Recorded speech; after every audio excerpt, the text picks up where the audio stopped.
প্রবল বৃষ্টিতে বিপর্যস্ত দক্ষিণবঙ্গ। 3 দিন ধরে হলদিয়ার সমস্ত ওয়ার্ডই জলের তলায়।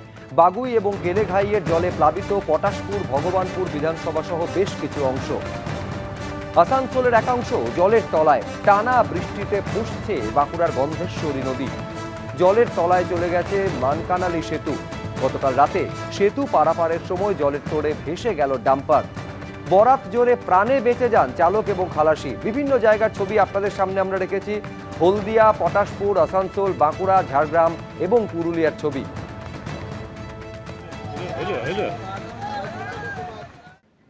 ডিএ নিয়ে সুপ্রিম কোর্টের শুনানি। এখনো সব রাজ্য সরকারি কর্মী বকেয়া ডিএ পাননি। অন্তর্বর্তী নির্দেশে অবিলম্বে 25% ডিএ মেটানোর কথা বলা হয়েছিল। তারপরেও এখনো সব রাজ্য সরকারি কর্মী বকেয়া ডিএ পাননি। সুপ্রিম কোর্টের ডিএ মামলার শুনানিতে সওয়াল আইনজীবী বিকাশ রঞ্জন ভট্টাচার্যের। সরকারি কর্মীদের পিএফ অ্যাকাউন্টে টাকা পাঠানো হয়েছে। পিএফ অ্যাকাউন্টে টাকা পাঠালেও 24 মাসের লক ইন পিরিয়ড রয়েছে। লক ইন পিরিয়ড থাকায় অ্যাকাউন্টে টাকা ঢুকলেও তোলা যাচ্ছে না।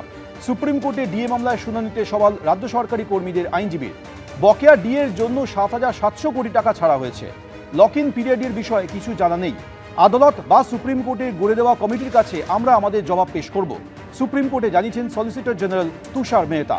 রাজ্য সরকারি কর্মচারী সংগঠনগুলিকে প্রতিনিধিদের নাম জানানোর নির্দেশ দেওয়া হয়েছে। ইন্দু মালহোত্রা কমিটির মুখোমুখি হওয়ার জন্য প্রতিনিধিদের নাম জানানোর নির্দেশ দেওয়া হয়েছে। ডিএ মামলার শুনানিতে নির্দেশ সুপ্রিম কোর্টের। কাল পরবর্তী শুনানি।